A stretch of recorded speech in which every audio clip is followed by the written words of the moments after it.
August 7th, 1942. 2,230 hours. Jungle 6 miles east of Henderson Field, Guadalcanal. Jacob Vouza hung tied to a tree in absolute darkness, blood flowing from 16 bayonet wounds in his chest, stomach, and throat. The rope binding his wrist behind a tree trunk cut into his skin with every shallow breath. Rain had started falling to the jungle canopy, mixing with the blood soaking his lap, turning the ground beneath him into red mud. The Japanese soldiers who had tortured him for 12 hours were gone. They had left him to die in the darkness, convinced that a man in his condition wouldn't last 30 minutes. They were right about one thing. Jacob Vouza was dying. They were wrong about everything else. The pain was extraordinary. 16 separate points of fire burned across his torso, where Japanese bayonets had punctured his body again and again. Searching for information he refused to give. His ribs, cracked from hours of beating with rifle butts and bamboo clubs, ground against each other with every breath.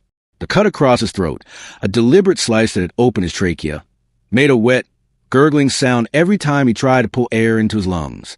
Blood still flowed from the wound, warm against his chest, pooling in a hollow of his collarbone. Jacob could hear gunfire in the distance. American gunfire. The M1 Garand rifles and .30 caliber machine guns that he'd learned to recognize during his 3 weeks working with the Marines. The sound told him two critical things. The Marines were still fighting at Henderson Field, and they didn't know what was coming. The Japanese offensive he discovered just hours earlier, 2,000 soldiers from the cheeky detachment massing for a night attack, would hit the American lines in less than 2 hours. If Jacob died here, tied to this tree, those Marines would die too. The airfield would fall. Guadalcanal would fall. The entire Solomon Islands campaign, America's first offensive of the war, would collapse before it really began. Jacob Vouza was 42 years old, a retired police sergeant from a small village on Guadalcanal. He wasn't supposed to be a warrior. He was supposed to be home with his wife and family, living the quiet life he'd earned after 25 years of service to the British Crown.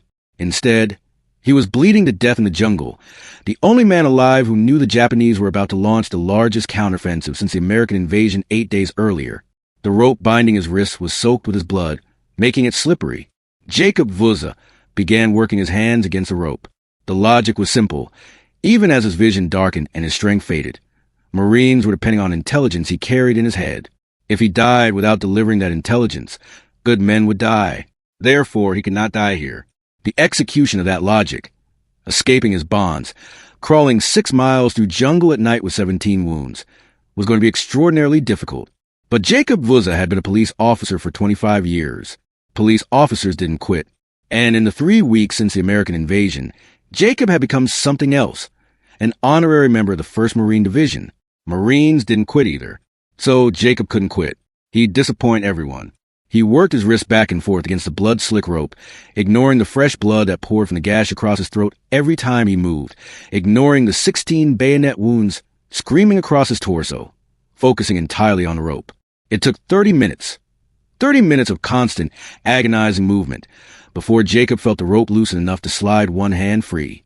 Then the other.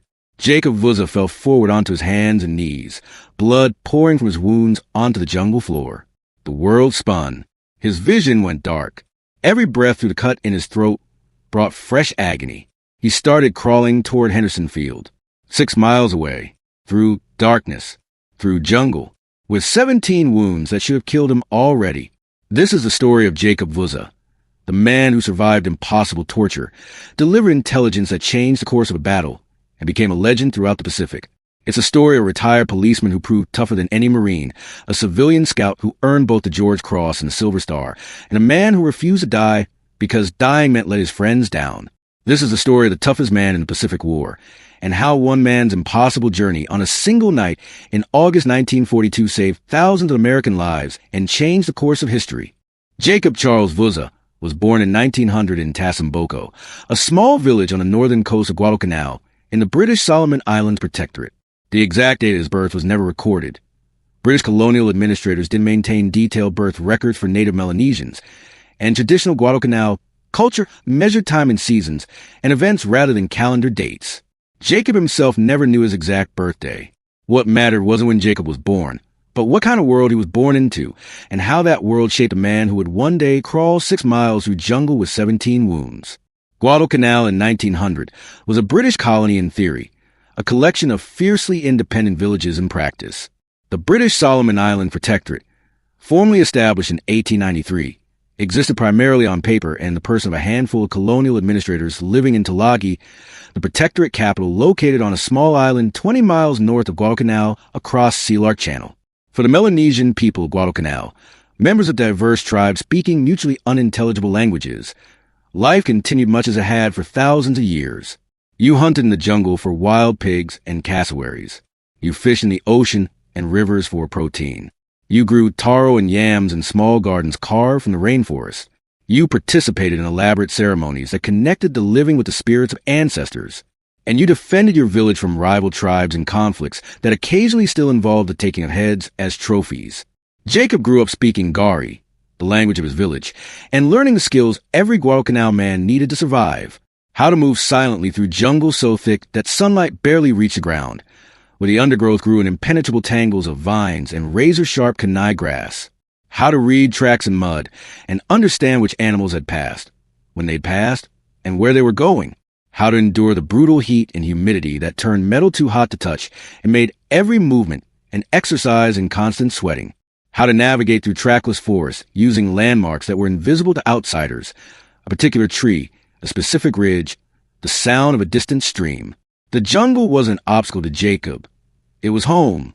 He could identify 100 different plants by smell and know which were edible, which were medicinal, and which were deadly poison.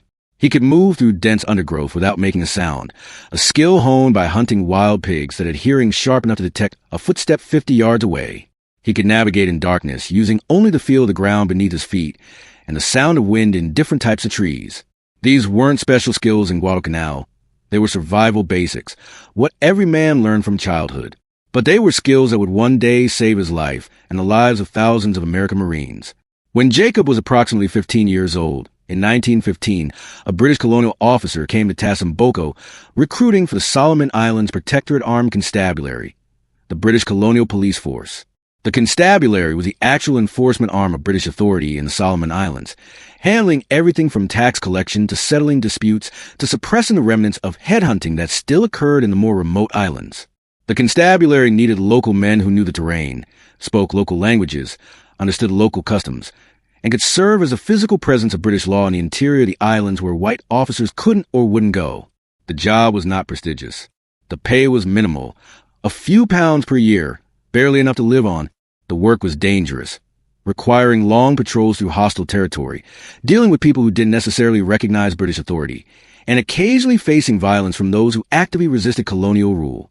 The position occupied an uncomfortable space between two worlds, too native for white colonials to fully trust, too British for traditional villagers to fully accept.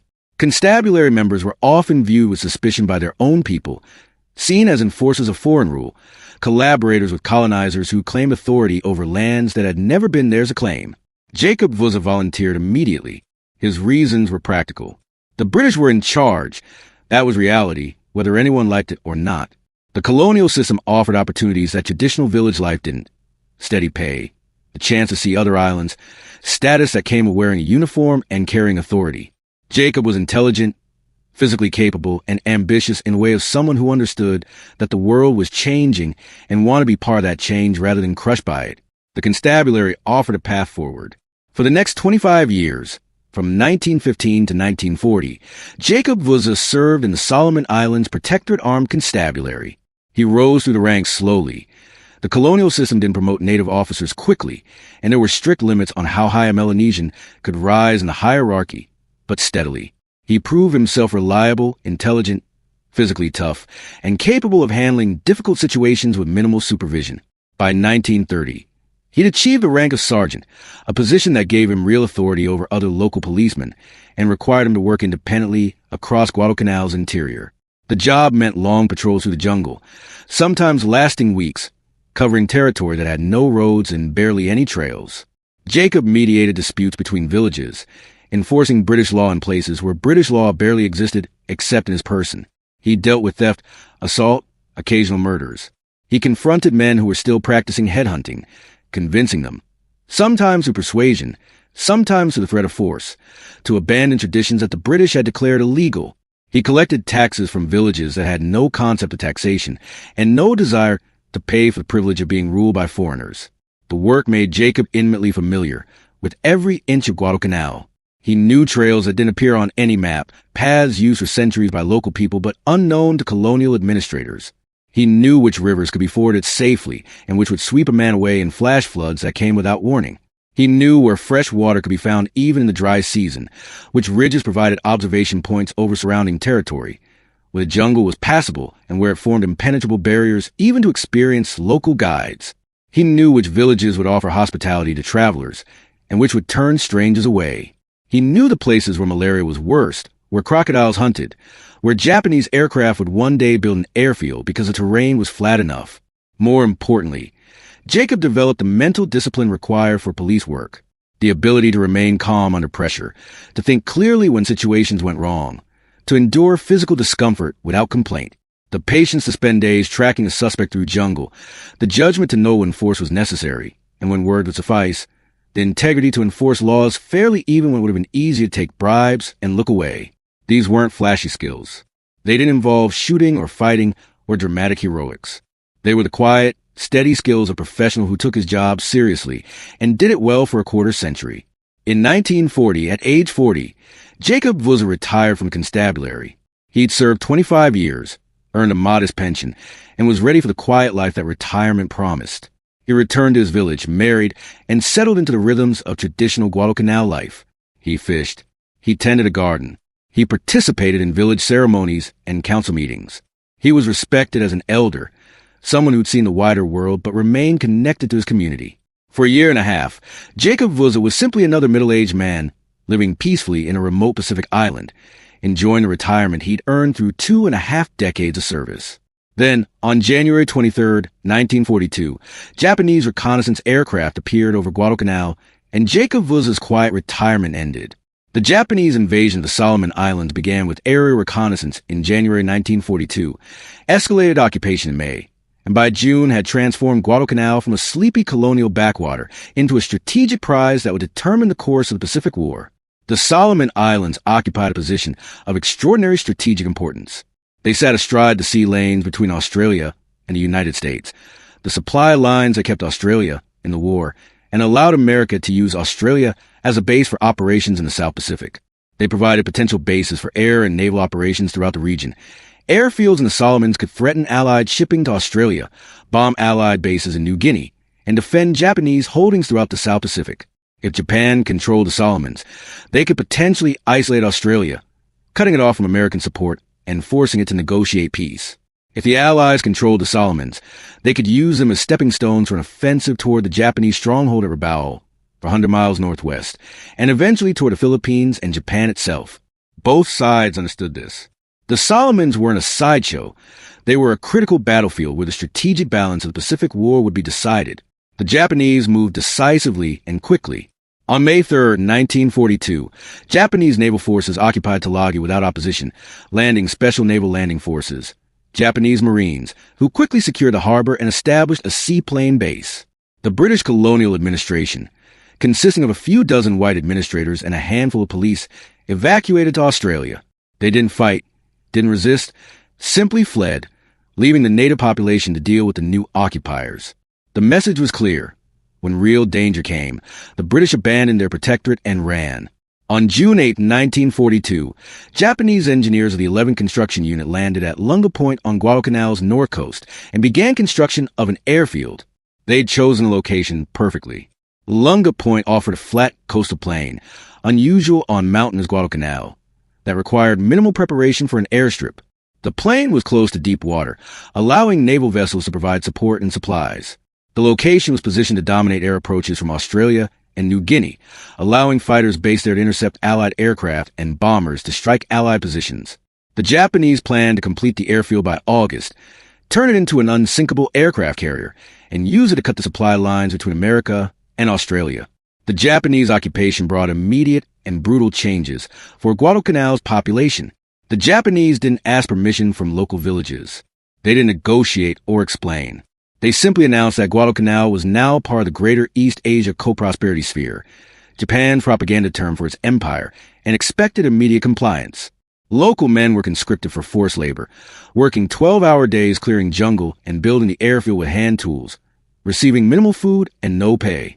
Villages near the construction site were displaced, their gardens destroyed to make room for Japanese facilities. Anyone who protested or failed to bow properly to Japanese soldiers was beaten. Anyone suspected of communicating with the British was executed.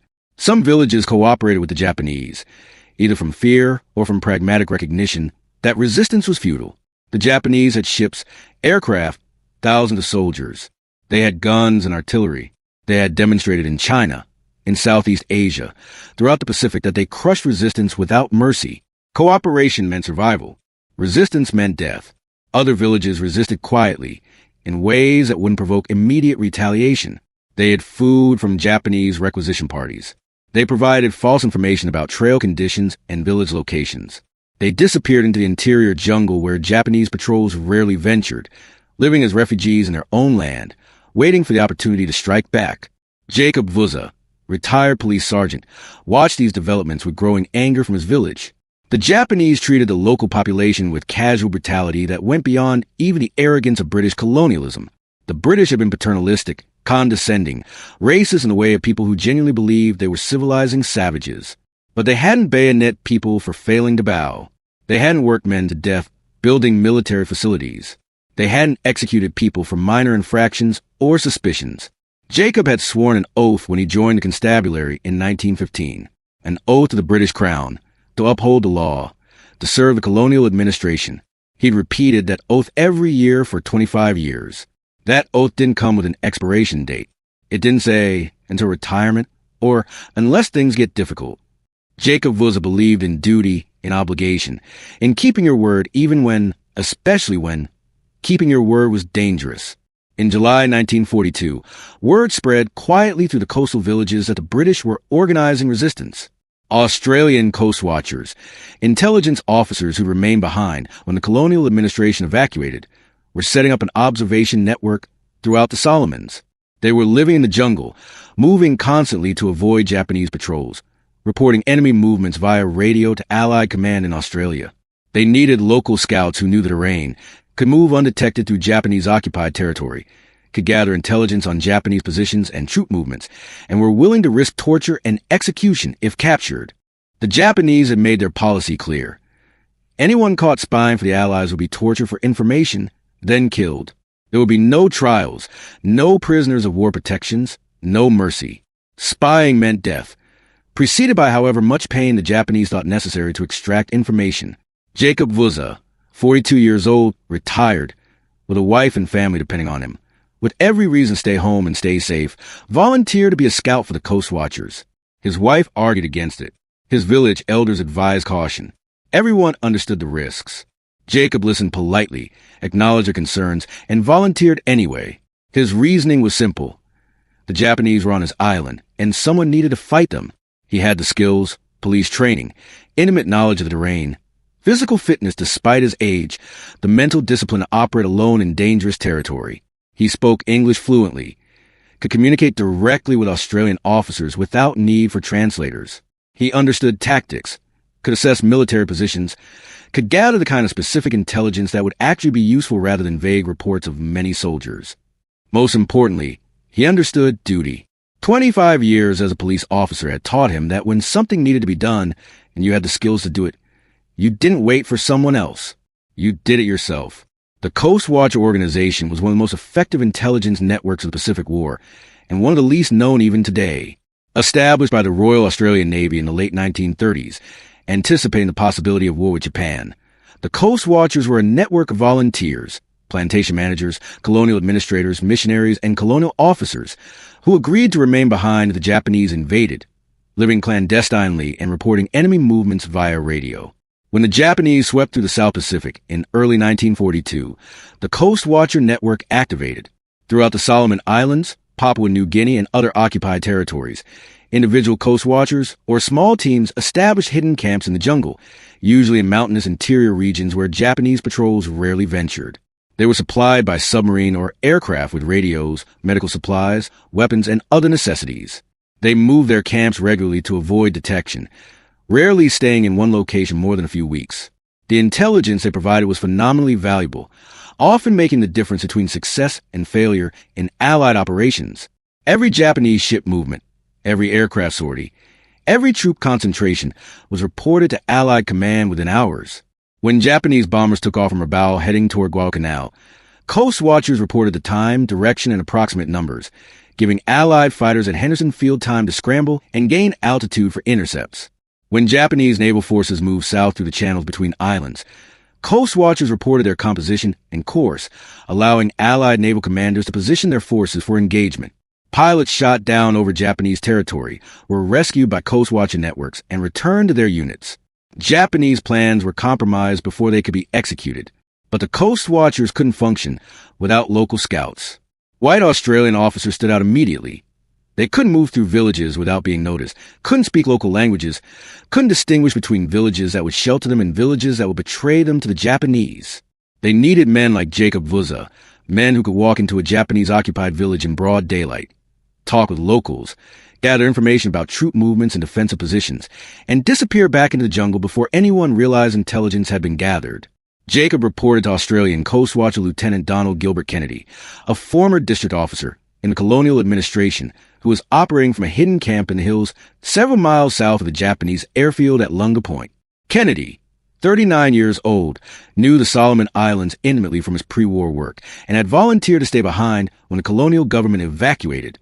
He'd built a network of local scouts and informants, but he needed someone with real experience, someone who could operate independently and gather actionable intelligence.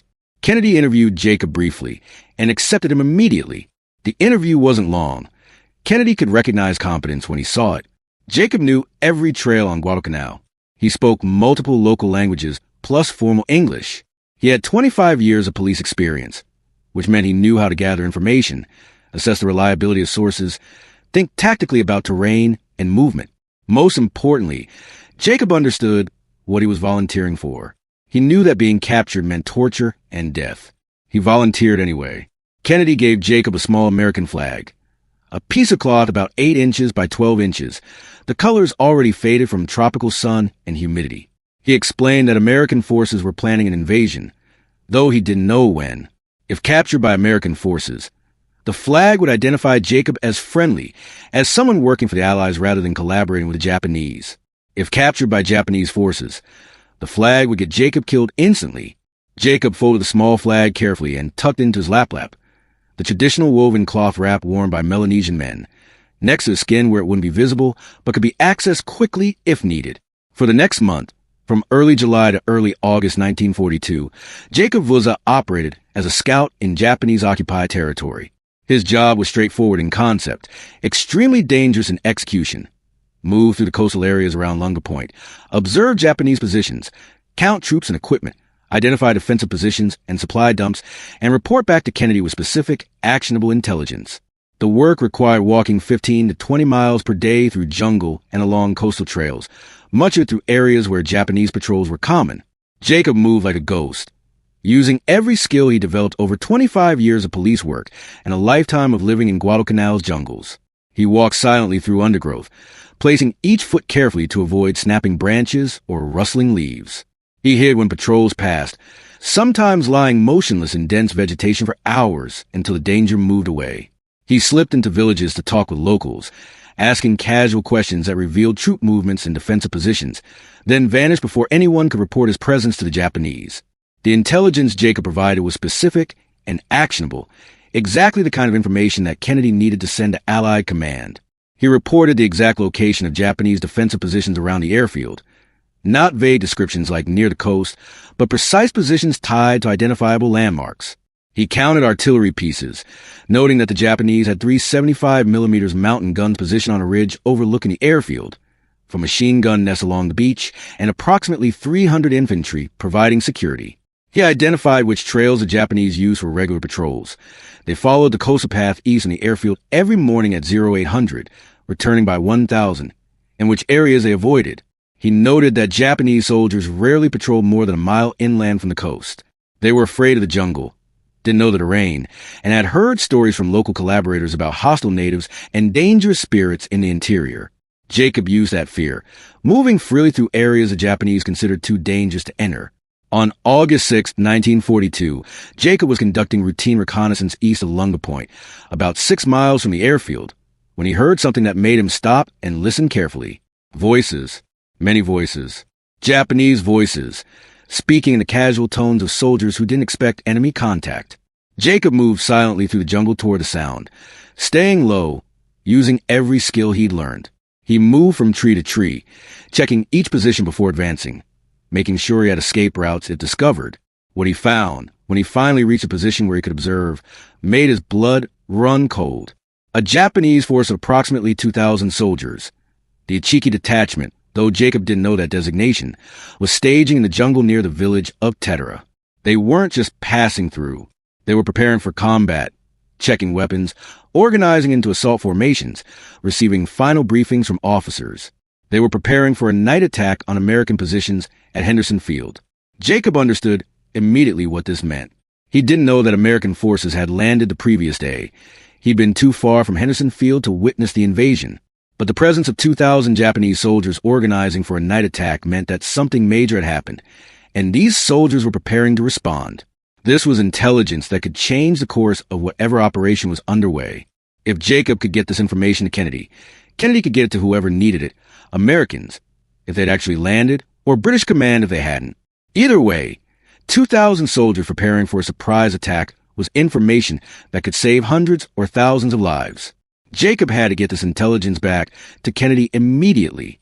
He started working his way back toward Henderson Field, moving carefully through the jungle, avoiding Japanese positions. He covered about 2 miles, moving through dense undergrowth near a trail used by Japanese patrols, when he heard shouting behind him. Japanese voices. They'd seen him. Jacob Vouza ran. August 7, 1942. 1,100 hours. Jungle east of Henderson Field. Jacob Vouza ran through the jungle with the knowledge that his life expectancy was now measured in minutes. Behind him, multiple Japanese soldiers crashed through the undergrowth, shouting to each other, spreading out to flank him. Jacob could hear them clearly. At least 8 or 10 soldiers, maybe more, coordinating their pursuit. They were young, fast, and increasingly organized as more soldiers joined the chase. Jacob knew these jungle trails better than any Japanese soldier. He'd walked them hundreds of times over 25 years as a police officer. He knew where the ground was solid and where it was treacherous. He knew which directions led to escape routes and which led to dead ends against cliffs or rivers. But he had a fundamental problem. He was 42 years old, and the soldiers chasing him were in their 20s. They were faster over short distances. They were fresher, and they were between him and the route back to Kennedy's camp. Jacob's training as a police officer told him that running was ultimately futile. The Japanese had spotted him. They were spreading out to cut off his escape routes, and the noise of the chase would bring more patrols. Running would only delay capture, not prevent it. His only real chance was to hide, wait for pursuit to pass, then circle back toward Henderson Field through a different area that the Japanese weren't covering. He dove into thick undergrowth beside the trail, burrowing deep into ferns and vines, pulling vegetation over himself, controlling his breathing despite the hammering of his heart and the burning in his lungs. The Japanese soldiers ran past his position, still shouting, still searching. Jacob waited, counting seconds, knowing that every second he stayed hidden was one more second before the Japanese organized a more systematic search. Then he felt something shift against his body. The small American flag, tucked into his lap, had come partially loose during the run. Jacob reached to tuck it back in, and a Japanese soldier saw the movement. The soldier was young, probably 20 years old, part of a search team that had continued past Jacob's hiding spot, and then turned back to check areas they'd bypassed. He turned to look back along the trail, and saw branches moving where no breeze existed, vegetation shifting in a way that suggested something large hiding beneath it. He raised his Arisaka rifle, shouted for his squad, and within seconds 5 Japanese soldiers surrounded Jacob's position. They screamed commands in Japanese. Come out. Hands visible. Now. Rifles pointed at the undergrowth. Jacob understood enough Japanese to know what they wanted. He pushed himself out of the hiding spot slowly, hands raised, trying to look non-threatening. He was a 42-year-old unarmed civilian. He posed no physical threat to 5 armed soldiers with bayonets fixed to their rifles. That didn't stop them from beating him immediately. The first rifle but caught Jacob in the stomach, delivered with the full force of a soldier who just finished running through jungle and was keyed up on adrenaline. The impact doubled Jacob over, drove the air from his lungs, sent him to his knees. The second blow hit him in the back, between his shoulder blades, dropping him face first into the mud. Then came kicks, multiple soldiers kicking him in the ribs, the stomach, the legs. The Japanese soldiers screamed questions between blows. Who are you? Why are you running? Where are you going? Who are you working for? Jacob tried to answer in his limited Japanese. Tried to explain he was just a local villager who'd been startled by their approach and ran from fear. But the soldiers weren't interested in explanations. They were searching him roughly, pulling at his lap, checking for weapons or documents. One of the soldiers found the American flag. The beating stopped. The Japanese soldier stood back, staring at the small flag, understanding exactly what it meant. This wasn't a random villager who'd panicked and run.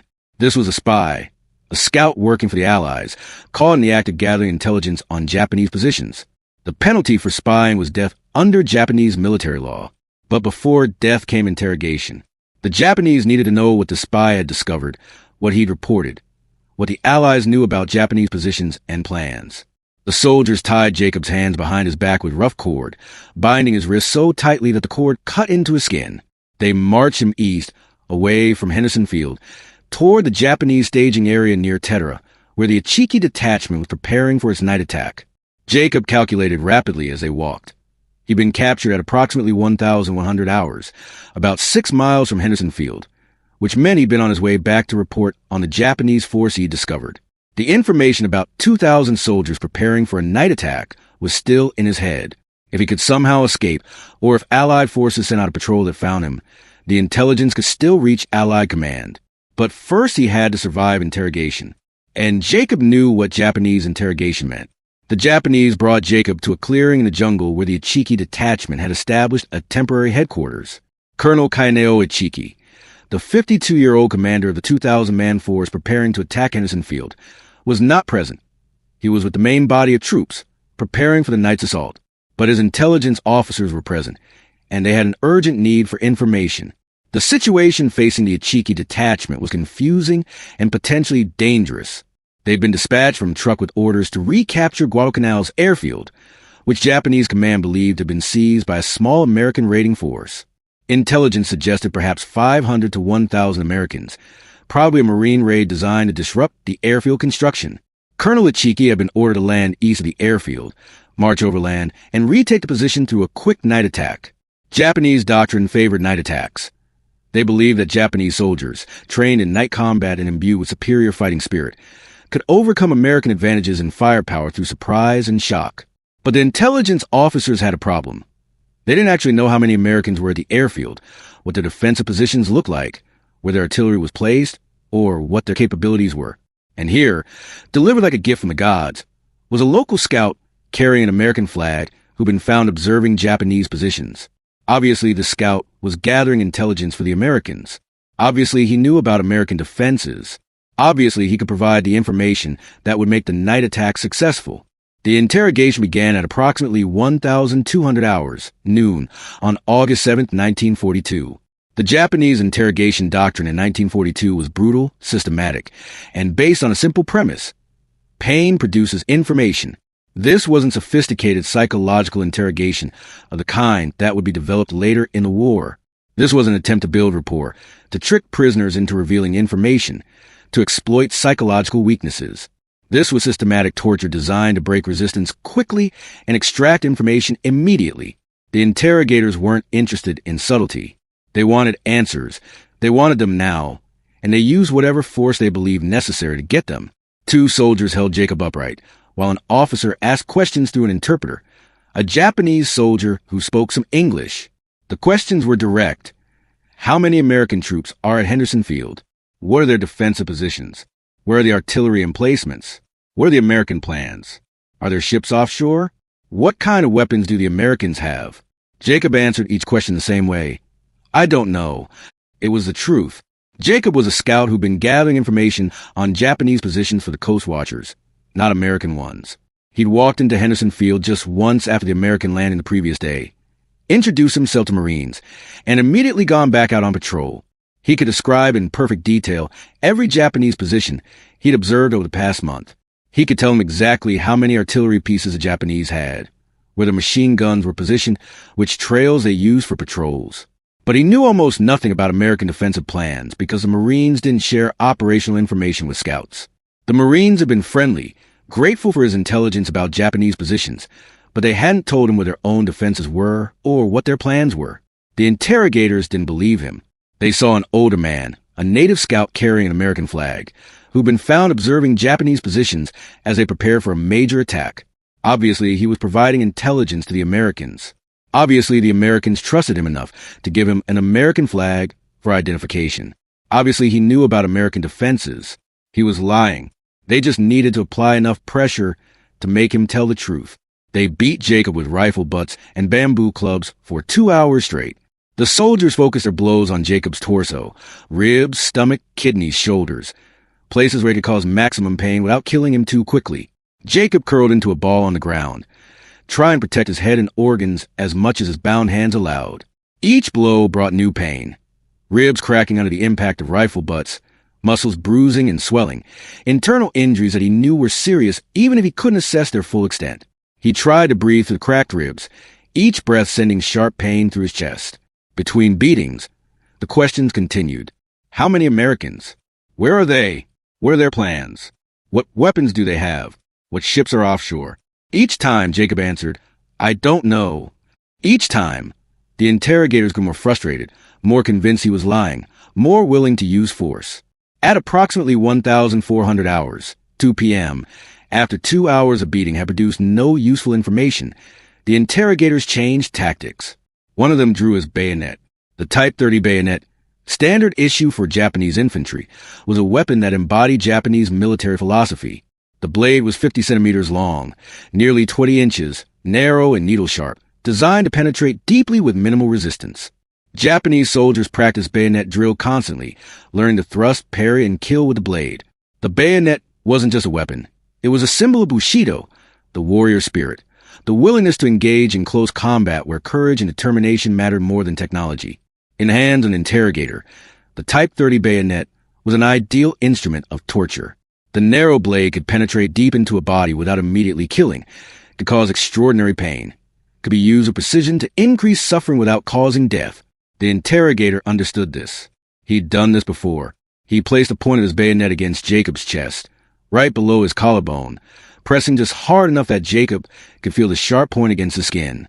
Through the interpreter, he asked again, how many American soldiers at the airfield? Jacob, bleeding from the beating, ribs cracked, breathing in shallow gasps, looked at the interrogator and said, I don't know. The interrogator pushed the bayonet forward slowly, deliberately, watching Jacob's face. The blade punctured skin, sliced through muscle, penetrated between ribs, drove 3 inches into Jacob's chest.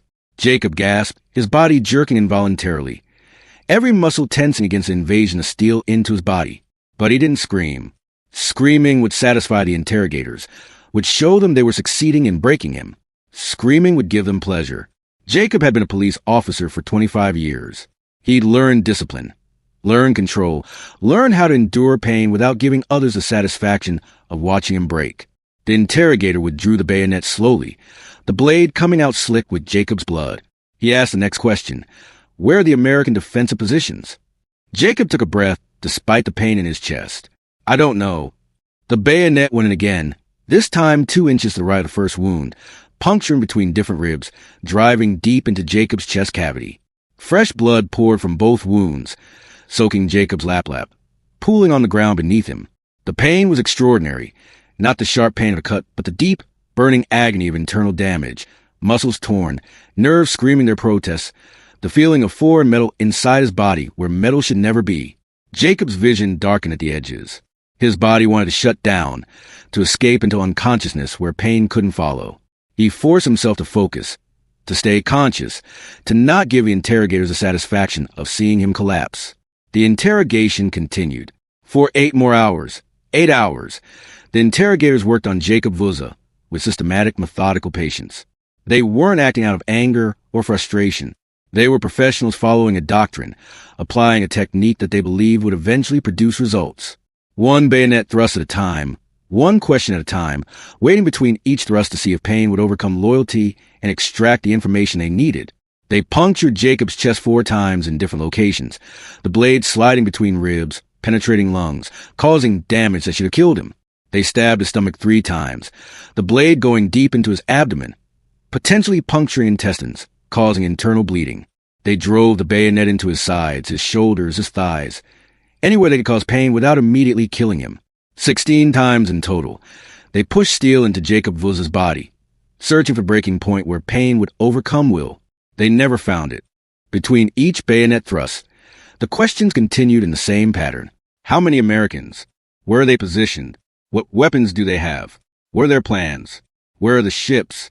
What is their supply situation? Each time, Jacob gave the same answer. I don't know. Sometimes he varied it slightly. I am just a scout. I don't have that information. The Marines don't tell me their plans. But the core answer remained consistent. He didn't know because he genuinely didn't know.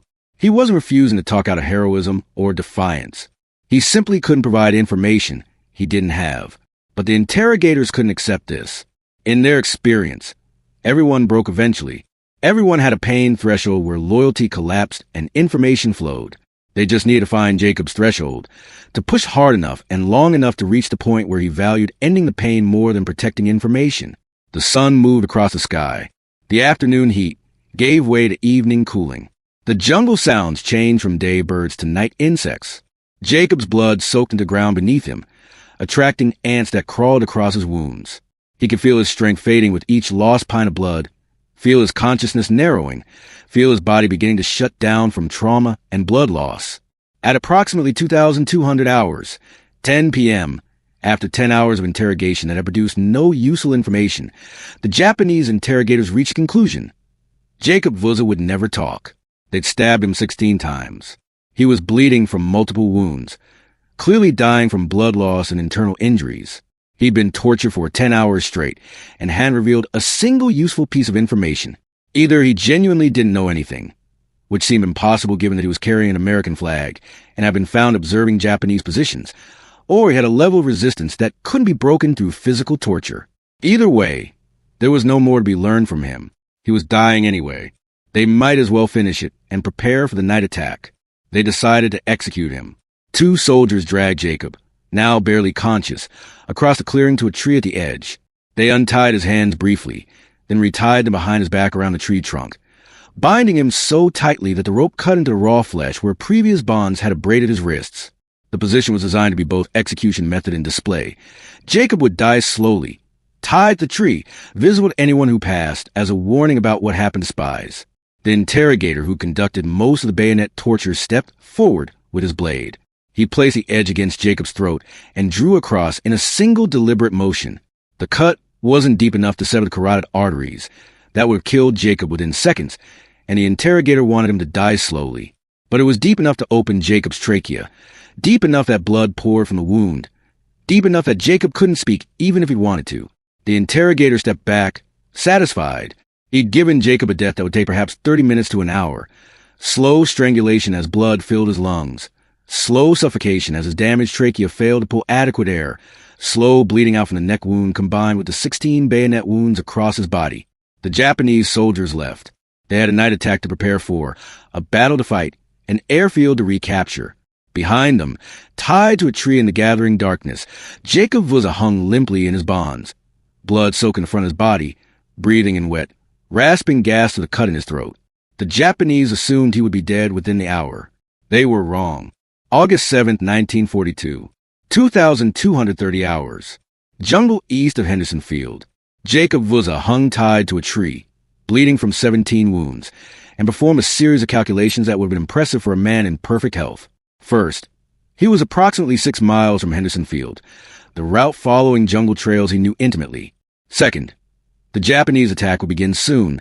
He'd heard officers briefing troops about a midnight assault, which meant approximately 90 minutes from now. Third, if Jacob died here without delivering his intelligence about 2,000 Japanese soldiers preparing to attack, the Americans at Henderson Field wouldn't know the attack was coming. They'd be hit without warning, possibly overrun. The airfield recaptured, and the entire American offensive, whatever it was, would fail. Fourth, therefore, Jacob Vouza could not die here. The logic was simple and clear despite the pain, despite the blood loss that was making his thinking fuzzy, despite the fact that moving at all seemed impossible. The execution of that logic, freeing himself from a rope, crawling 6 miles through night jungle with 17 wounds that should have already killed him, was going to require everything he had and more. But Jacob Vouza had been a police officer for 25 years. Police officers didn't quit when things got difficult. And over the past 3 weeks, Jacob had become something else. He'd become a Marine in everything but official designation. He'd worked with Marines, earned their respect, been accepted as one of them. Marines didn't quit either. Their motto was Semper Fidelis, always faithful. Always.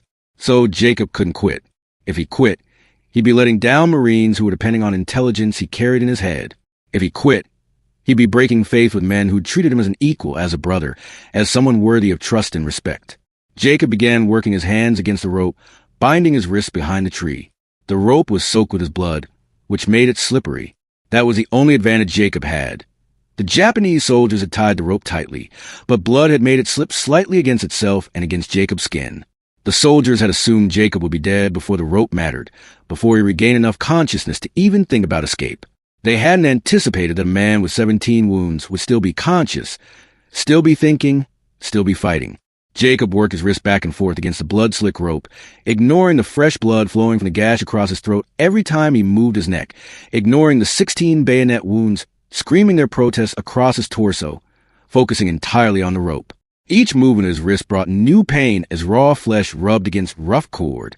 Each movement made fresh blood flow from his wounds. Each movement used precious energy from a body that had almost nothing left. He worked for 30 minutes. 30 minutes of constant, agonizing effort before he felt the rope loose enough to slide one hand free. The skin on his wrist came away with the rope, raw flesh exposed, but his hand was free. He worked the other hand loose, then collapsed forward onto his hands and knees. The world spun. Darkness closed in from the edges of his vision. Every breath that cut his throat brought a wet, gurgling sound and fresh agony as air mixed with blood in his damaged trachea. Jacob Vouza began crawling toward Henderson Field, 6 miles away through night jungle. Moving through Guadalcanal's jungle at night is extraordinarily difficult, even for a healthy person with a flashlight and clear path. The triple canopy rainforest blocks any moonlight or starlight, creating darkness so absolute that you cannot see your hand in front of your face. The undergrowth is thick with vines, thorny plants, razor-sharp kanai grass, and fallen logs that create barriers requiring careful navigation.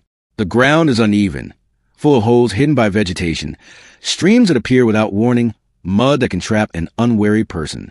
Venomous snakes hunt at night. Crocodiles lurk in streams. The jungle at night is a dangerous place, even for experienced local guides moving with caution and preparation. Jacob Vouza was doing it with 16 bayonet wounds in his torso, a cut throat that had opened his trachea, probable cracked ribs from a beating, and blood loss that by any reasonable medical standard should have already killed him. He had no light, no supplies, no weapon, no water.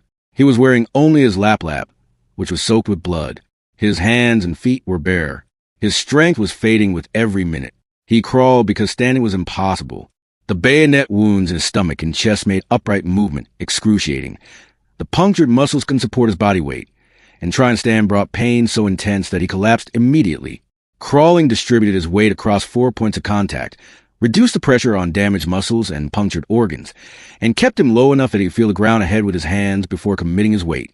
He moved inches at a time, pulled forward with his arms, dragging his torso across the ground, drag his legs behind him, rest for a moment, pull forward again. Each movement reopened his wounds, fresh blood flowing from the 16 bayonet punctures and the cut throat. Each movement used energy he didn't have, drew on reserves that were already depleted. The jungle floor was a mixture of mud, rotting vegetation, roots, rocks, and insects. Jacob's hands quickly became raw from dragging across rough ground, skin scraping away on roots and stones. His knees were bleeding from constant contact with the ground. The cut in his throat made breathing difficult. Every breath gurgled wetly as blood mixed with air, his damaged trachea struggling to pull adequate oxygen into his lungs. The pain was beyond anything Jacob had experienced in his life. The 16 bayonet wounds felt like 16 points of fire burning across his torso, each one sending waves of agony with every movement. His cracked ribs ground against each other with every breath, every movement of his arms, every time he dragged his body forward. The cut throat sent shooting pains through his neck with every swallow of blood that accumulated in his mouth. Every breath that pulled air through damaged tissue, every movement of his head. His hands were raw meat, skin gone, flesh exposed and grinding against rough ground. His knees left trails of blood on the jungle floor. His whole body was one mass of pain, every nerve screaming, every movement bringing fresh torture. Jacob kept crawling. He had no watch, no way to judge time, no way to know how far he'd moved or how far he still had to go. His world narrowed to the immediate. The next foot of ground ahead, the next pull of his arms, the next drag of his legs, the next breath that might be his last. He navigated by memory.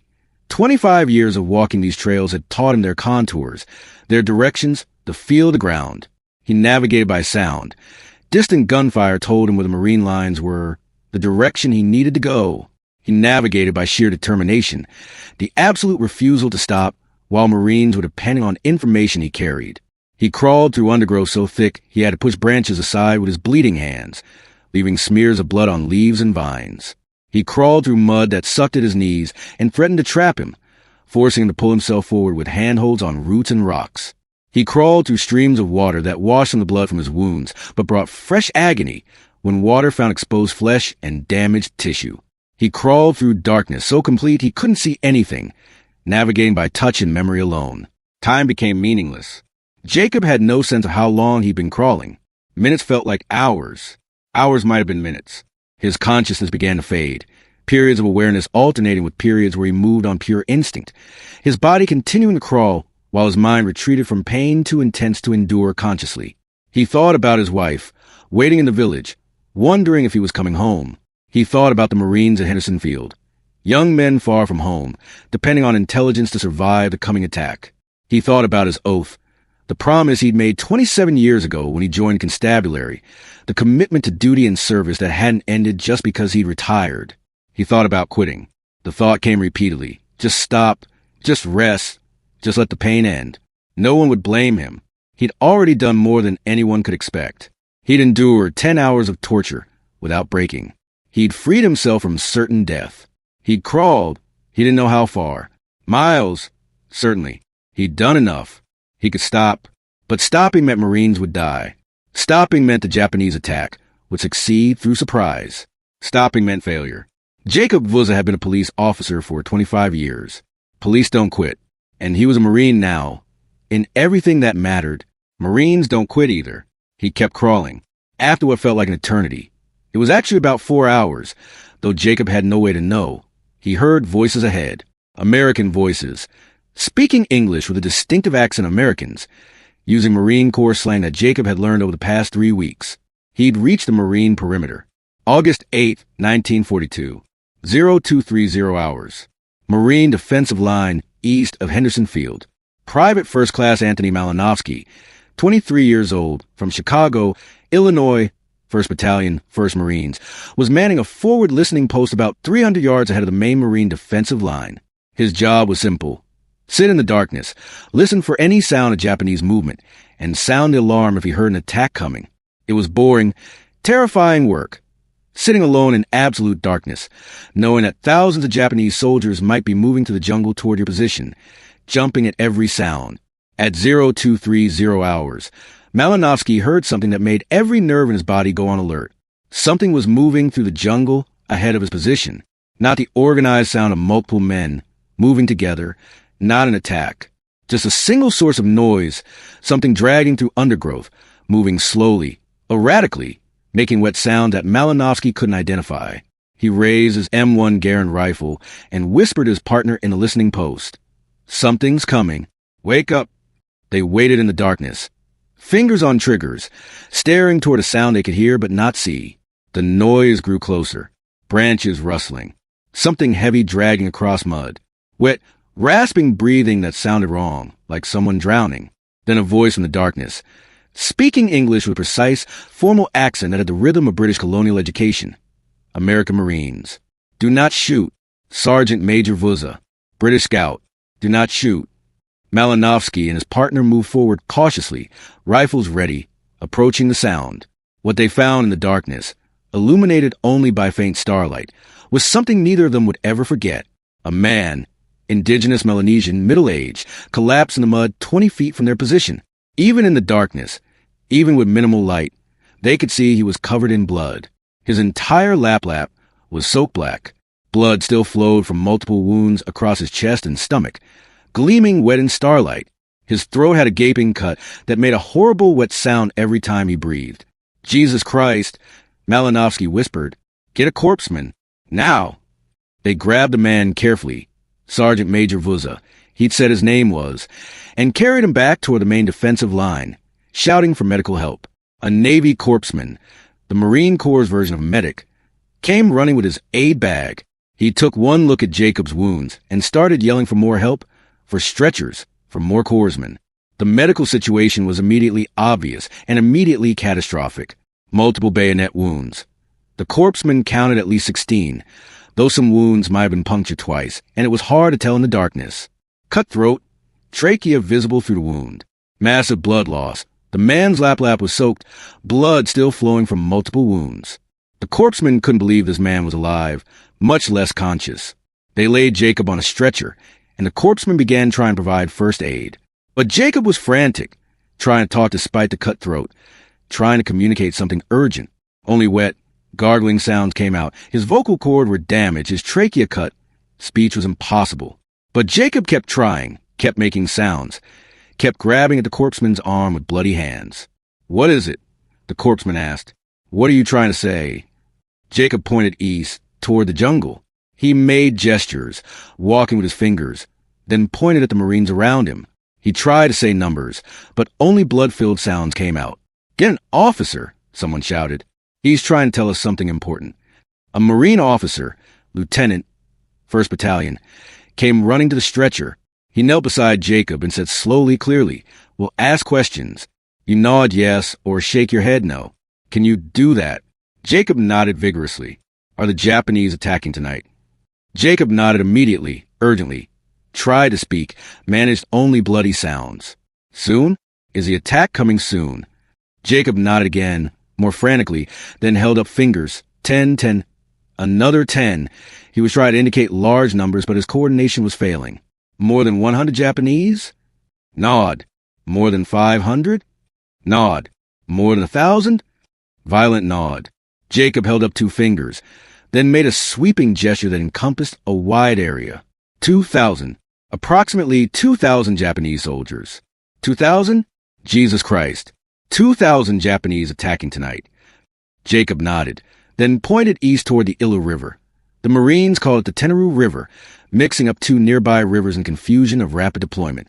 He made walking motions with his fingers, then pointed directly at the Marines around him. The message was clear. 2,000 Japanese soldiers approaching from the east, preparing for immediate attack. The officer understood. This man, bleeding from what looked like a dozen wounds, had crawled through jungle to deliver intelligence about a major Japanese attack. What's the source of this intelligence? How does he know? Someone explained. He's Sergeant Major Vouza, sir. He's one of the native scouts working with the Coastwatchers. He's been providing intelligence since before we landed. The officer made an immediate decision. Get this man to the aid station immediately. And get Colonel Cates on the radio right now. We got a major attack incoming. Jacob Vouza had delivered his message. He'd crawled 6 miles through jungle with 17 wounds to warn the Marines about the Japanese attack. As they lifted his stretcher to carry him to the aid station behind the lines, Jacob finally allowed himself to lose consciousness. He'd done his duty. The Marines had the information they needed. Whatever happened next, Jacob had done everything possible. The intelligence Jacob Vouza delivered at 0230 hours on August 8, 1942, gave the Marines at Henderson Field exactly 1 hour and 10 minutes of warning before the Japanese attack hit their lines. 1 hour and 10 minutes to wake sleeping Marines, bring units to full alert, adjust defensive positions, reposition machine guns to cover likely approach routes, bring up reserves, register artillery on probable attack vectors, distribute extra ammunition, and prepare for the assault that was coming. It wasn't much time, but it was enough to transform what might have been a successful Japanese surprise attack into a catastrophic Japanese defeat. The Battle of the Tenaru River, named for a river that was actually half a mile from the battle site, the Illa River being the correct name, began at 0310 hours when elements of the Ichiki detachment launched their assault across the sandbar where the Illa River met the ocean.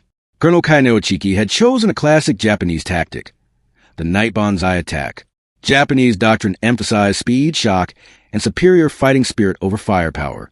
The theory was that Japanese soldiers, trained in night combat and motivated by Bushido warrior spirit, could overwhelm American defenses through sheer determination and willingness to die.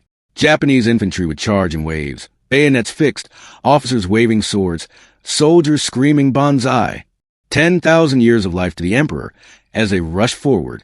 American troops, Japanese doctrine held, would panic under night attack, break and run, allowing Japanese forces to exploit the breakthrough. The doctrine had worked throughout Japan's wars in China and Southeast Asia.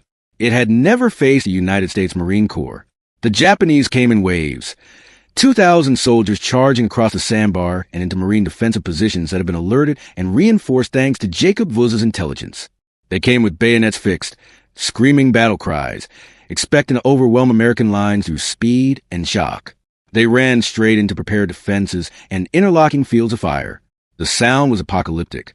.30 caliber Browning machine guns, the same type that John Basilone would use 2 months later in his legendary stand at Bloody Ridge, fired at 500 rounds per minute, cutting down Japanese soldiers in waves.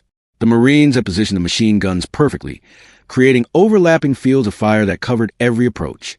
37mm anti-tank guns repositioned from their intended role to fire canister rounds, essentially giant shotgun shells, tore huge gaps in Japanese formations at close range. 75mm pack howitzers fired over open sights into massed infantry, each shell killing or wounding multiple soldiers. The M1 Garand rifles of Marine infantry cracked steadily, accurately, each 8-round clip adding to the wall of fire. The Japanese kept attacking. Wave after wave charged forward, climbing over the bodies of their dead comrades, trying to reach the Marine lines through sheer weight of numbers. Japanese doctrine emphasized spirit over firepower, believed that determination and willingness to die could overcome superior weapons. At Tenaru, that doctrine met the reality of prepared defenses, overwhelming firepower, and Marines who had been warned the attack was coming. The battle continued through the night. At one point, Japanese forces achieved a small breakthrough, penetrating the Marine lines before being cut down by reserves that Colonel Cates had positioned based on Jacob's warning. Marines counterattacked with bayonets, grenades, and close-quarters combat. The fighting was brutal, personal, savage. By 0500 hours, 2 hours after the attack began, the Ichiki detachment had ceased to exist as a fighting force. Of the approximately 2,000 Japanese soldiers who attacked, roughly 800 lay dead in front of Marine positions. Another 200 were wounded and would die in the jungle, unable to reach medical care. The survivors, perhaps 1,000 men, fled into the jungle, abandoning weapons, equipment, and their wounded. Colonel Ichiki, humiliated by the catastrophic defeat, withdrew to the jungle and committed ritual suicide by burning his regimental colors and shooting himself. The Marines suffered 35 killed and 75 wounded. Terrible losses that hit every unit hard. Every death a tragedy. But those losses were a fraction of what they would have suffered if the Japanese attack had achieved surprise. Military analysts later estimated that if the Marines hadn't known the attack was coming, if they hadn't had time to prepare defenses and position reserves, casualties could have been 10 times higher. The airfield might have been overrun. The entire Guadalcanal campaign might have ended in disaster on its second day. In the aid station behind the lines, Navy corpsmen worked frantically through the night to keep Jacob Vouza alive. The surgical team at the 1st Marine Division aid station had treated dozens of combat casualties in the 8 days since the invasion. Marines wounded by Japanese fire, accidents during the landing, tropical diseases. But they'd never seen anyone survive injuries like Jacob Vouza's. The chief surgeon, a Navy doctor from Philadelphia, counted the wounds, 16 separate bayonet punctures across Jacob's chest, stomach, sides, and thighs. The cut throat had opened his trachea and severed muscle tissue. Jacob had lost approximately 40% of his blood volume, the threshold where most people die from hypovolemic shock. He crawled 6 miles through jungle with these injuries, taking approximately 4 hours based on when he'd been captured versus when he'd reached Marine lines. By every medical standard, by every expectation based on the doctor's experience treating combat casualties, Jacob Vouza should have been dead hours ago, should have died tied to the tree, should have died during the crawl, should have died from blood loss and shock within minutes of reaching Marine lines. Jacob Vouza was still alive, unconscious but breathing, pulse weak but present. The surgical team worked for 8 hours straight, from approximately 0300 hours when Jacob arrived to 1,100 hours, when they finally stabilized him enough to consider moving him to better facilities. They cleaned and sutured 16 bayonet wounds, each one requiring careful debridement to remove dirt, debris, and dead tissue. They repaired the cut throat, a delicate procedure requiring reconnection of muscle tissue and careful reconstruction of the trachea to ensure Jacob would be able to breathe and speak. They gave him multiple blood transfusions, draining the aid station's limited supply of whole blood and sending urgent requests for more. Throughout the surgery, Jacob remained unconscious. His vital signs fluctuated, pulse dropping, breathing becoming irregular, blood pressure falling to dangerous levels. The surgical team prepared several times for Jacob to die on the operating table. Each time, Jacob's heart kept beating. His lungs kept pulling air. His body kept fighting with determination that the doctors couldn't explain medically. At approximately 1,400 hours on August 8th, 14 hours after he'd been tied to a tree and left to die, Jacob Vouza regained consciousness. The first thing he did, through bandages covering his throat, in a voice that was barely a whisper and thick with pain, was ask, "Did we win? Did the Marines stop the attack?" The Navy doctor stared in disbelief. This man, who should have been dead 10 times over, whose body had been tortured and nearly destroyed, wanted to know about the battle. The doctor leaned close and said, "Yes, Sergeant Major, we won. The Japanese attack failed completely. Your intelligence saved hundreds of Marine lives." Jacob nodded once, satisfied that his mission had been accomplished.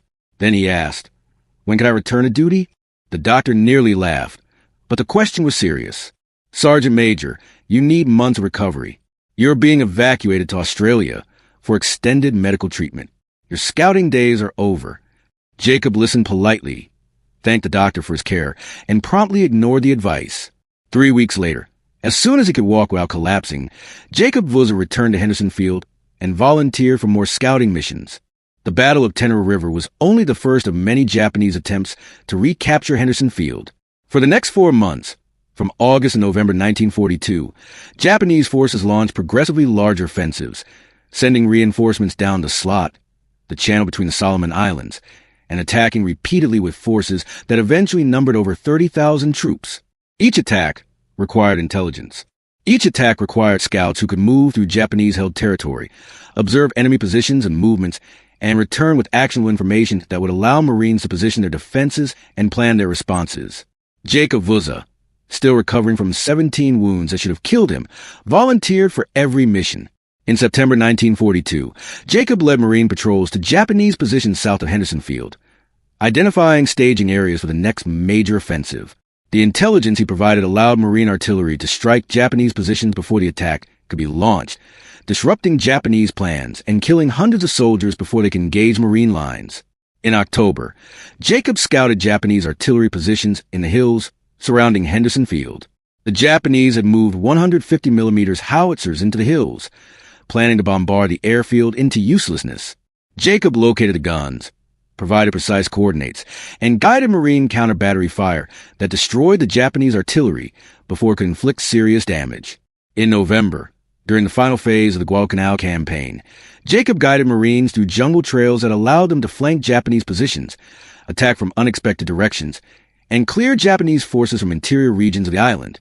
The work was physically demanding, extraordinarily demanding, for a man with Jacob's injuries.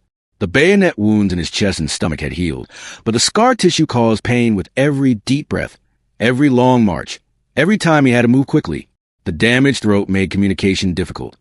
His voice remained hoarse and weak for the rest of his life, a permanent reminder of the cut that should have killed him. The psychological trauma of torture and near death left scars that Jacob never discussed, but that others could see in his eyes where he thought no one was watching. Jacob kept working. His reasoning was simple and consistent. The Japanese were still on his island, and as long as they remained, he had a job to do. The torture hadn't broken him. Near death hadn't stopped him. Pain was just something to endure while doing what needed to be done. Duty didn't end because something was difficult. The Marines and Australian Coastwatchers recognized what they were witnessing. Courage of an order that defied normal understanding. This wasn't the courage of a young soldier in the first rush of battle, adrenaline overriding fear and pain. This was the courage of a middle-aged man who'd survived torture, recovered from wounds that should have killed him, and returned to work knowing that capture meant experiencing the same torture again, except this time the Japanese wouldn't leave him alive. In October 1942, Martin Clemens, the British Coastwatcher who'd originally recruited Jacob, formally nominated him for the George Cross, the British Empire's highest award for civilian gallantry, equivalent to Victoria Cross, but specifically for non-combat heroic actions. The citation, written in the formal language of British military commendations, read, On August 7, 1942, Sergeant Major Vouza was captured by Japanese forces while conducting reconnaissance operations near Henderson Field, Guadalcanal. During interrogation lasting approximately 10 hours, he was bayoneted 16 times about the body and had his throat cut. He was tied to a tree and left for dead. Vouza succeeded in freeing himself, and despite his wounds crawled through approximately 6 miles of jungle to American lines, arriving at 0230 hours on August 8th. He refused medical attention until he had given vital intelligence about impending Japanese attack, intelligence which contributed materially to the defeat of that attack. His devotion to duty, fortitude under extreme duress, and disregard for his own safety while gravely wounded were in the highest traditions of the British Empire. The United States military, recognizing that Jacob's actions had directly saved American lives, awarded him the Silver Star, America's third highest military decoration for valor in combat. The citation was characteristically American in its brevity, for conspicuous gallantry and intrepidity in action against the enemy. In March 1943, the 1st Marine Division held a formal ceremony honoring Jacob before the division departed Guadalcanal for Australia. General Alexander Van de Grift, commanding officer of the 1st Marine Division, himself a future commandant of the Marine Corps, presented Jacob with both medals and made an announcement that stunned everyone present. Jacob Vouza was being granted the status of Honorary Marine, a distinction given to fewer than 100 civilians in Marine Corps history, reserved for individuals who embodied Marine Corps values and made extraordinary contributions to the Corps. General Van de Grift's speech that day became part of Marine Corps legend. The Marines who fought on Guadalcanal owe their lives to many people. They owe their lives to the Navy pilots who kept Japanese aircraft at bay. They owe their lives to supply officers who kept ammunition and food flowing to the island. They owe their lives to the Navy Seabees who kept Henderson Field operational despite constant bombardment. But they owe their lives to no one more than Sergeant Major Jacob Vouza. Sergeant Major Vouza is not an American citizen. He never attended Marine boot camp at Paris Island or San Diego. He never took the oath that makes someone a United States Marine. But he is a Marine in every way that matters. He demonstrated courage beyond measure. He showed devotion to duty that exceeds anything we can reasonably expect from our own Marines. He proved tougher, more determined, and more faithful than many men who wear our uniform. From this day forward, Sergeant Major Jacob Vouza is an honorary United States Marine. He is one of us. He will always be one of us. Once a Marine, always a Marine. Semper Fidelis, Sergeant Major. Semper Fidelis. The assembled Marines, hardened combat veterans who'd endured 6 months of brutal jungle warfare, men who'd seen friends die, men who'd killed with rifle and bayonet and grenade, gave Jacob a standing ovation that lasted 5 full minutes. Jacob stood at attention in his police uniform, wearing the George Cross and Silver Star on his chest alongside his British service medals, and accepted the honor with tears running down his face. Jacob Vouza's service didn't end with the Guadalcanal campaign. The Solomon Islands campaign continued through 1943 and into 1944, with fighting spreading to New Georgia, Bougainville, and other islands in the chain. Jacob continued working as a scout, advisor, and trainer, teaching new native scouts the skills they needed, providing intelligence on Japanese forces still holding positions throughout the islands, and serving as liaison between Allied forces and local populations. In 1944, the British colonial administration promoted Jacob to honorary captain in the Solomon Islands Defense Force, making him the highest-ranking indigenous officer in the British colonial military structure, a remarkable achievement for someone who'd started as a constable in a police force that had barely recognized native officers at all. When the war ended in August 1945, Jacob had served continuously for 3.5 years in combat zones. He'd been wounded multiple times. He'd earned the George Cross, the Silver Star, the British Empire Medal, and the honorary title of United States Marine. He'd become a legend throughout the Pacific, his story told and retold by soldiers and sailors who'd served in the Solomons. He was 45 years old, ready finally for retirement that had been interrupted by war. But the people of the Solomon Islands had other plans. Post-war Solomon Islands faced a complex challenge of transitioning from colonial administration toward eventual independence. The war had demonstrated conclusively that local populations could organize, fight effectively, and demand recognition for their contributions.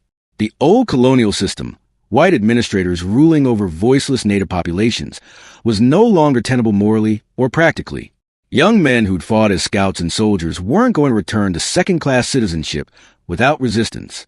The British government, recognizing these changes and wanted to manage them rather than be overwhelmed by them, began appointing locals to positions of real authority. In 1950, Jacob Vouza was appointed to the Advisory Council of the British Solomon Islands Protectorate, the first indigenous person ever to serve in that role. The position gave him formal input on colonial policies affecting his people, though it had limited actual power. Still, it represented recognition that local voices needed to be heard in governance. In 1957, Jacob was promoted to member of the Legislative Council, with actual voting authority on laws and regulations. He used that position to advocate for education, healthcare, infrastructure development, and gradual movement towards self-governance. He was respected across political lines, by British administrators who remembered his war service, by young activists who saw him as a symbol of indigenous capability, by traditional village leaders who knew his family and his character. When the Solomon Islands gained independence from Britain on July 7, 1979, Jacob Vouza was one of the most respected figures in the new nation. He'd served in the transition government, helped draft policies for the new country, and worked to bridge divides between younger activists impatient for change and older leaders cautious about moving too quickly.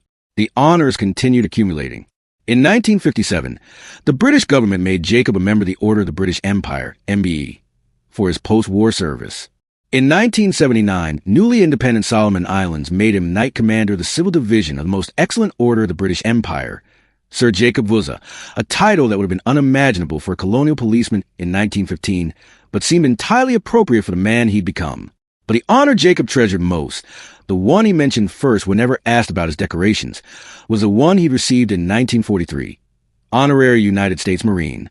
He wore the Marine Corps emblem on every uniform for the rest of his life. When Marines visited the Solomon Islands, and they visited regularly, pilgrims coming to see the islands where the Corps had earned its specific reputation, Jacob met with them, shared stories, walked old battlefields, and reminded them that the bonds forged in combat lasted forever. In the 1960s and 1970s, Jacob worked extensively with military historians documenting the Guadalcanal campaign. He walked the old battlefields, now overgrown with jungle, identifying positions that had been critical in 1942. He explained tactics from both American and Japanese perspectives. He helped researchers understand how the campaign had looked from the ground level, from the perspective of someone who'd been there from the beginning. Researchers asked him repeatedly about the torture, the 17 wounds, the 6-mile crawl through the jungle. How did you survive? How did you keep moving? How did you endure torture without breaking? Jacob's answer was always the same, delivered in his hoarse voice that still bore the scars of a cut throat. I was a policeman for 25 years. Police don't quit when the job gets difficult. And I was a Marine. Marines don't quit either. So I couldn't quit. I would have disappointed everyone. The Japanese wanted information I didn't have, so I couldn't give them what they wanted.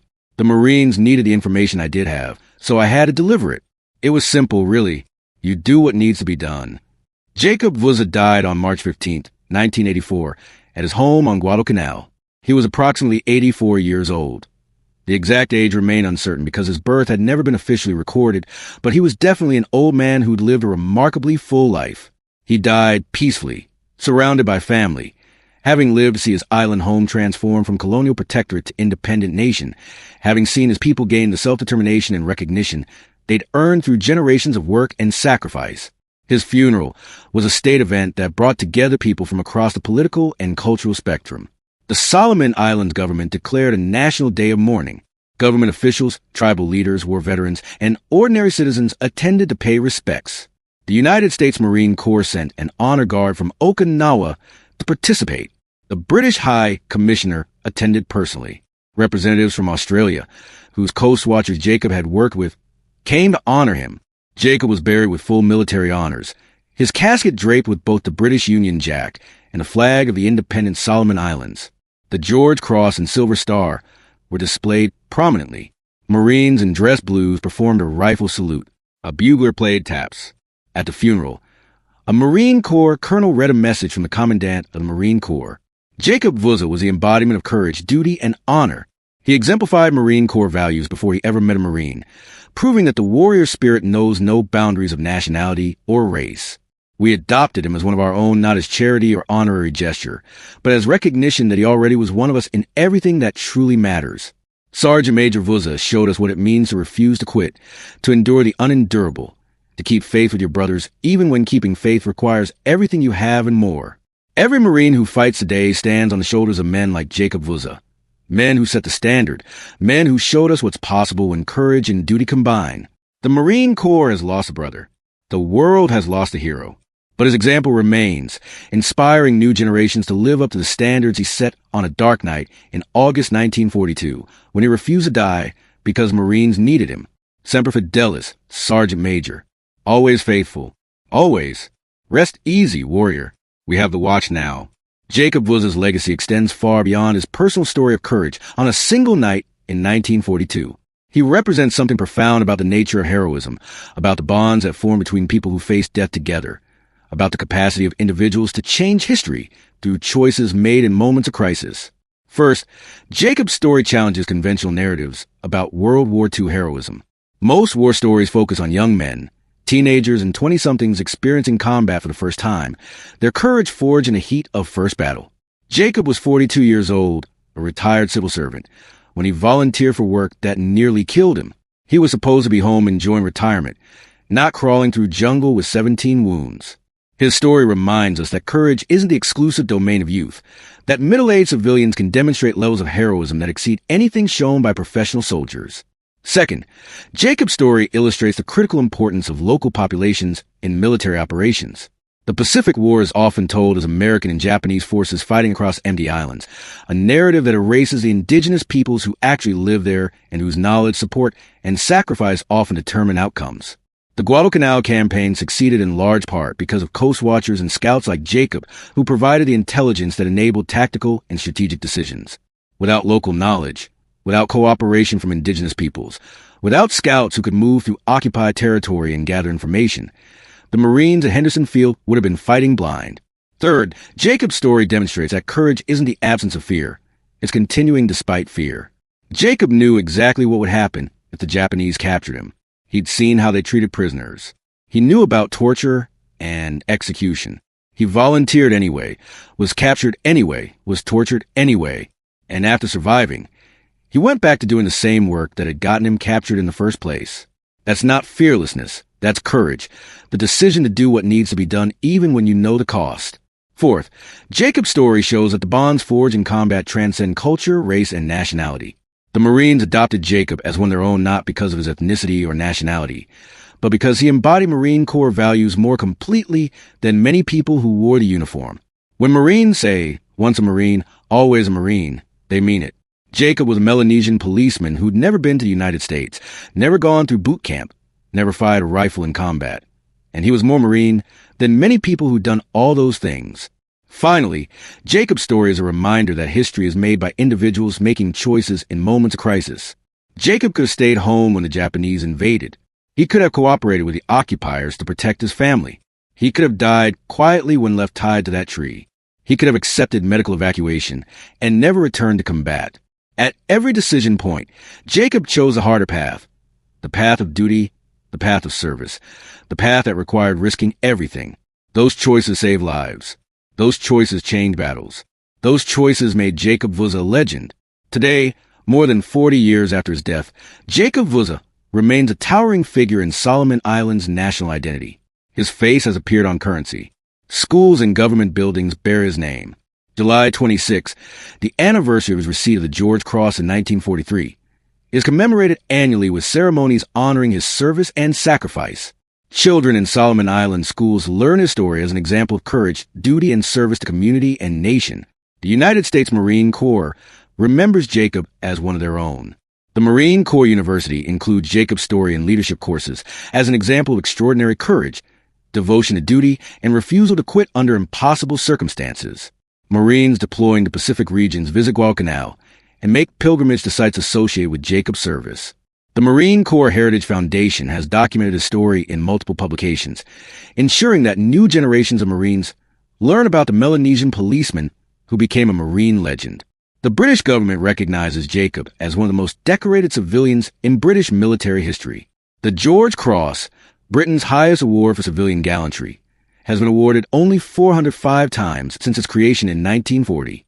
Jacob Vouza was one of only a handful of Pacific Islanders to receive it, and the only one from the Solomon Islands. But perhaps the most important legacy isn't the official recognition, or the honors, or the ceremonies. It's the example. Jacob Vouza showed that heroism isn't about youth strength or military training. It's about character. It's about making the right choice when easier choices are available. It's about continuing when quitting would be completely understandable. It's about duty to something larger than yourself. The Marines who fought on Guadalcanal understood this viscerally. They'd seen 18-year-old privates break under pressure that seemed less intense than what Jacob endured. They'd seen officers fail at critical moments. They'd seen physically strong men quit and physically weak men endure. And they'd seen Jacob Vouza, a 42-year-old retired policeman, crawl 6 miles through jungle with 17 wounds because Marines needed the intelligence he carried. That image, Jacob crawling through darkness, bleeding from multiple wounds, refusing to die because die meant failing in his duty, became iconic. It represented everything the Marines valued: courage, toughness, absolute refusal to quit, faithfulness to brothers in arms. When Marines talk about earning the title, about what it means to be a Marine, about the standards they hold themselves to, Jacob Vouza is part of that conversation. He earned the title without wearing the uniform. He proved he was a Marine by being more Marine than most people who graduated boot camp. And the Marine Corps recognized it, formally and officially, by making him one of their own. Once a Marine, always a Marine. Semper Fidelis, Sergeant Major Vouza. Semper Fidelis.